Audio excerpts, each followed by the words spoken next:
सुरार्चितलिङ्गं निर्मलभासितशोभितलिङ्गं जन्मज दुःखविनाशकलिङ्गं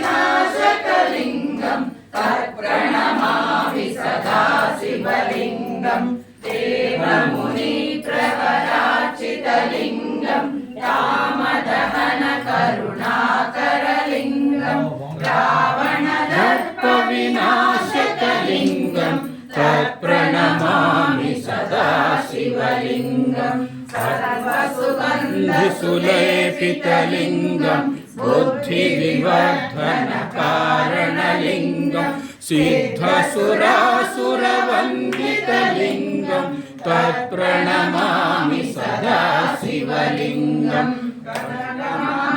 मणिभूषितलिङ्गं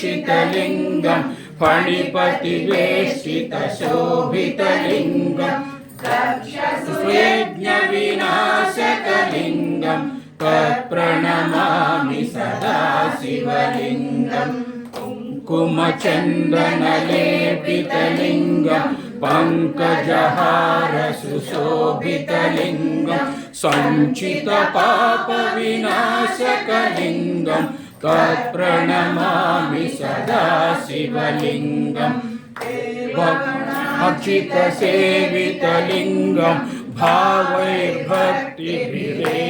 च लिङ्गं करकोटिप्रभाकरलिङ्गं तत्प्रणमामि सदा शिवलिङ्गम् अष्टदलोपरिवेष्टितलिङ्गं सर्वसमुद्भवकारणलिङ्गम् अष्टदरिद्रविनाशकलिङ्गं तत्प्रणमामि सदा शिवलिङ्गं सुरवनपूजितलिङ्गं सुरवनपुष्पसदार्चितलिङ्गं परमपदं